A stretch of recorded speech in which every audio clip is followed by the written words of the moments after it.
अस्सलामुअलैकुम। देखिए बहन, समझने की कोशिश करें।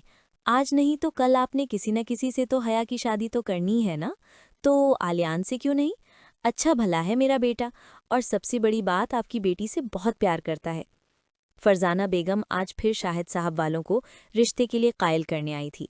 इस एक साल में ये शायद तीसरी बार था कि वो उनके घर रिश्ता लेकर आई है, लेकिन हमेशा ही हया मना कर देती कि उसे शहीर के बाद किसी से शादी नहीं करनी।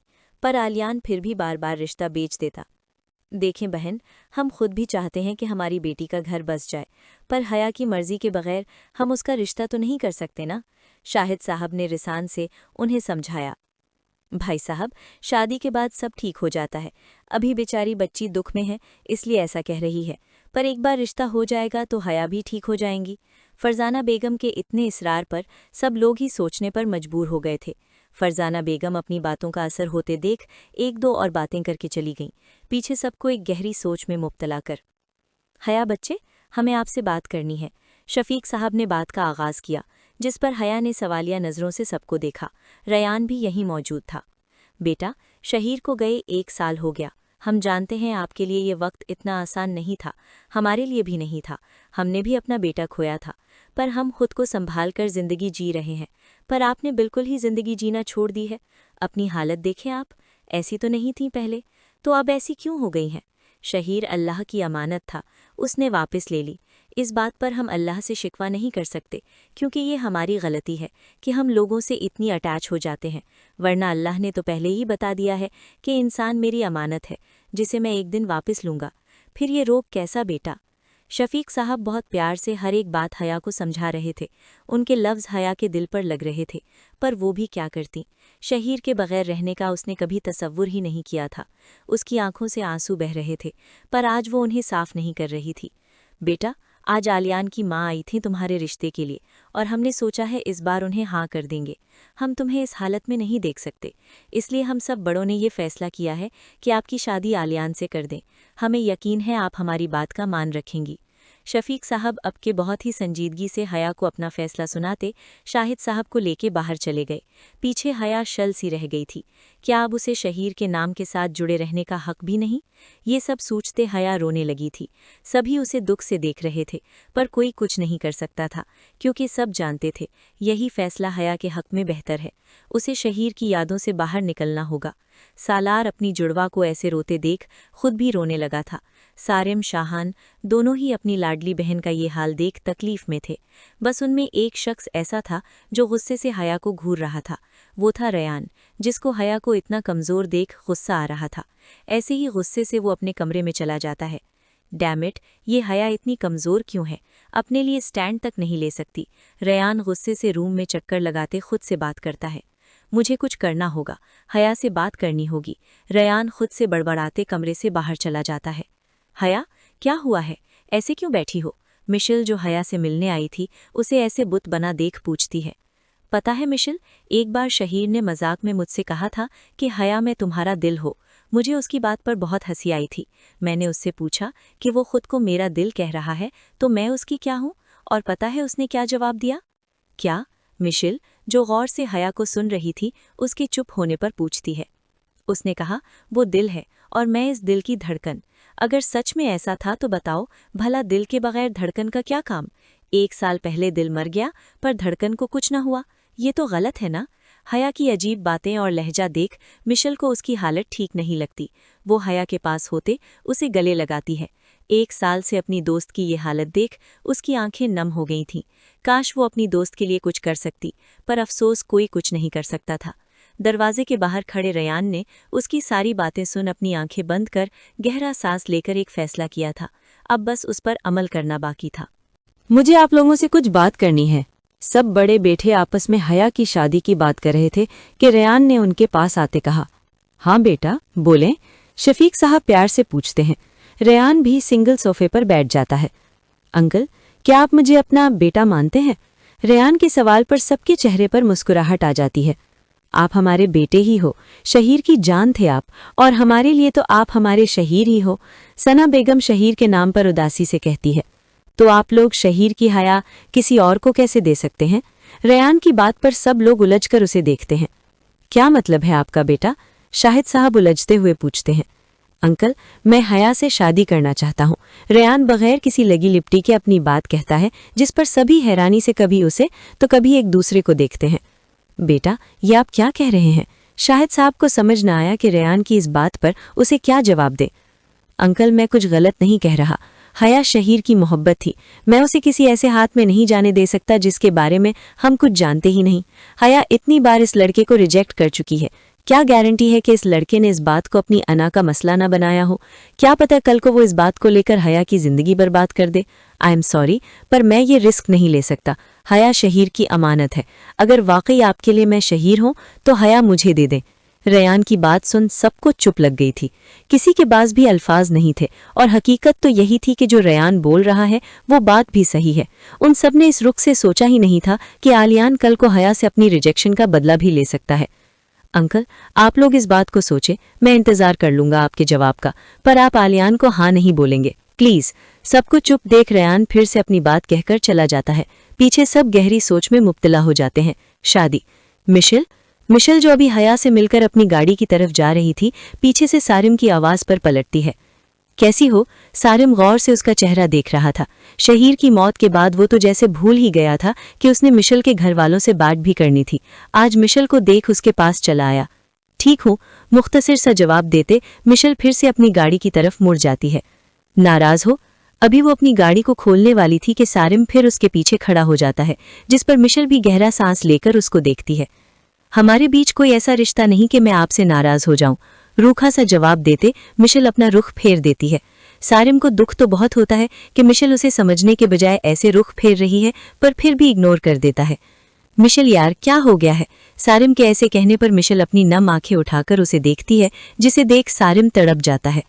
मिशेल आई एम सॉरी, मैंने शहीर के गम में तुम्हें बिल्कुल फरामोश कर दिया, पर तुम फिक्र मत करो, मैं आज ही पापा से बात करता हूँ। सारिम की बात सुन मिशेल अपनी पलकें उठाती उसे देखती है, जिनमें सिर्फ शिकवा ही शिकवा था। इसकी कोई जरूरत नहीं, अब मेरा रिश्ता पक्का हो गया है, परसों निकाह है मेरा, यही बताने आई थी हया को। मिशेल की बात सुन सारिम बेयकीनी से उसे देखता है। तुम मजाक कर रही हो ना? सारिम बहुत आस से पूछता है, पर मिशेल की नफी में सर हिलाने पर एक पल को लड़खड़ा जाता है। मिशेल अफसोस से उसे देखती चली जाती है, पर पीछे सारिम से जीने की आखिरी उम्मीद भी छिन जाती है। पहले भाई जैसा दोस्त और अब अपना प्यार। सारिम बेयकीनी से वहीं खड़ा रह जाता है। उसे समझ नहीं आती रोए या शिकवा करे। उसे अब घर में घुटन हो रही थी, इसलिए अपनी गाड़ी लेके बाहर चला जाता है। सामी भाई। सारिम जो देर रात को थका हारा अभी अपने कमरे में आया था कि हया ने उसके रूम में आते उसे पुकारा। जी चंदा। सारिम हया को अपने रूम में देख मुस्कुराते हुए अपने पास बुलाते बहुत प्यार से पूछता है, भाई मुझे मिशेल के बारे में आपसे कुछ बात करनी थी। हया उसके पास बैठ कहती है, जबकि मिशेल के नाम पर सारिम अजियत से अपनी आंखें बंद कर लेता है। भाई मिशेल इस रिश्ते से खुश नहीं है, उसने सिर्फ अंकल की वजह से हाँ की है। भाई प्लीज कुछ करें, इसका निकाह रुकवाएं। मैं नहीं चाहती आप और मिशेल भी मेरी जैसी अजियत में रहें। हया की बात सुन सारिम दुख से उसे गले लगा लेता है। एक आंसू हया की आंखों से निकल बेमोल हो जाता है। सारिम की अपनी आंखें भी नम हो गई थी। बस चंदा रोते नहीं, आप तैयारी करो, परसों आपके भाई का निकाह है। सारिम हया के आंसू पोंछ एक फैसला करके कहता है, जबकि हया नासमझी से उसे देखती है। क्या मतलब भाई, आप क्या करने वाले हैं? परेशानी से उसे देख सारिम परसों बताऊंगा का कहकर फ्रेश होने चला जाता है। पीछे हया भी मुंह बनाती अपने कमरे में चली जाती है। आज मिशेल का निकाह था। सारिम और रेयान सुबह से ही किसी काम का कहकर बाहर गए हुए थे। हया भी सुबह से मिशेल के पास गई हुई थी और बाकी सब घरवाले निकाह की तैयारियों में लगे हुए थे। भाई साहब, आमिर अब तक नहीं आया, कहाँ रह गया? अजीज साहब, मिशेल के अब्बू परेशानी से पूछते हैं। सब लोग कब से हॉल में दूल्हे का इंतजार कर रहे थे, पर वो ना कॉल उठा रहा था ना आ रहा था। अब सबको ही परेशानी हो रही थी। पता नहीं भाई, उसने तो कहा था वो हमारे पीछे ही आ रहा है, पर इतनी देर हो गई है अब तक नहीं आया, फोन भी नहीं उठा रहा। असद साहब, आमिर के अब्बू भी परेशानी से आमिर को फोन करते जवाब देते हैं। सब लोग परेशानी से चक्कर काट रहे थे कि आमिर का फोन आ जाता है। असद साहब जल्दी से फोन उठाते हैं, पर आगे की बात सुन हैरान रह जाते हैं। कॉल कट गई थी, पर असद साहब अभी भी शौक में थे कि अजीज साहब के बुलाने पर होश में आते हैं। क्या हुआ? क्या कहा आमिर ने? कब तक आ रहा है? अजीज साहब बेचैनी से पूछते हैं। असद साहब का झुका हुआ सर देख इन्हें परेशानी हो रही थी। वो नहीं आ रहा, उसने कहा उसे निकाह नहीं करना और वो शहर से बाहर जा रहा है। असद साहब की बात सुन अजीज साहब लड़खड़ाकर गिरने लगे थे कि सारिम इन्हें थाम लेता है। क्या मतलब निकाह नहीं करना? अगर निकाह नहीं करना था तो पहले बता देते ना, ऐसे तमाशा बनाने की क्या जरूरत थी? अजीज साहब गुस्से से पूछती है। माफ कीजिए भाई साहब, हम बहुत शर्मिंदा हैं। अगर हमें पता होता कि आमिर ऐसा करने वाला है तो हम कभी आपकी बेटी की जिंदगी बर्बाद न करते। असद साहब शर्मिंदगी से सर को झुकाए माफी मांगते हैं। आपके माफी मांगने से क्या होगा? मेरी बेटी की जिंदगी तो बर्बाद हो गई ना, कौन करेगा इससे शादी? अजीज साहब परेशानी से सर को दोनों हाथों में थाम लेते हैं। सब लोग ही उन्हें दुख से देख रहे थे कि शाहिद साहब इनके पास आते हैं। भाई साहब, अगर आपको कोई ऐतराज ना हो तो आप मेरे बेटे सारिम के लिए अपनी बेटी मिशल हमें दे दें। शाहिद साहब की बात सुन सभी हैरान हुए, जबकि सारिम के चेहरे पर मुस्कुराहट आ गई थी। भाई साहब, ऐसे कैसे मुमकिन है? अजीज साहब को समझ नहीं आ रहा था क्या कहे। क्यों मुमकिन नहीं? वैसे भी हमने पहले ही मिशल को अपने सारिम के लिए पसंद किया था, पर हम अपने मसलों में इतना उलझ गए कि रिश्ता मांगने में बहुत देर कर दी। पर हम अब पूरी इज्जत से आपकी बेटी का हाथ मांगते हैं, प्लीज मना मत कीजिएगा। अब के शफीक साहब ने कहा, जिस पर किसी को मना करने की कोई वजह नहीं मिली, इसलिए अजीज साहब ने भी हां कर दी। क्या है यार मिशल, अगर तुम खुश नहीं हो तो अब भी वक्त है, मना कर दो। हया जो कब से मिशल को चुपचाप बैठे देख रही थी, आखिर गुस्से से कहती है। मना नहीं कर सकती हया, बाबा को बहुत मान है मुझ पर, मैं उनका मान नहीं तोड़ सकती। तुम बस मेरे लिए दुआ करो। मिशल मनसूई मुस्कुराहट चेहरे पर लाके कहती है, जिस पर हया बस उसे अफसोस से देखती रह जाती है। मिशल, तुम तैयार हो ना? बाहर चलना है। महक कमरे में आते मिशल से पूछती है, जो लाइट ब्लू मैक्सी में बहुत प्यारी लग रही थी, पर उसके चेहरे पर सिर्फ उदासी ही उदासी थी। जी आपी, मैं तैयार हूँ, मिशल कहकर अपनी जगह से उठ जाती है। मिशल, तुम्हारा निकाह पापा ने सारिम से तय कर दिया है। महक की बात सुन मिशल की पूरी आंखें खुल जाती हैं। क्या मतलब आपी? मेरा निकाह तो आमिर से? मिशल को समझ ना आया कैसे रिएक्ट करे। आमिर ने निकाह से मना कर दिया था। पापा बहुत परेशान थे तो अंकल शाहिद ने उनसे तुम्हारा रिश्ता मांग लिया। पापा को सारिम का रिश्ता अच्छा लगा तो उन्होंने हाँ कर दी। महक तफसील से बताकर मिशल को बाहर ले जाने लगती है। हया समझ जाती है कि ये सब सारिम ने किया है, इसलिए वो भी खुशी खुशी महक के साथ मिशल को बाहर ले जाती है और थोड़ी ही देर बाद खैर खैरियत से दोनों का निकाह हो जाता है।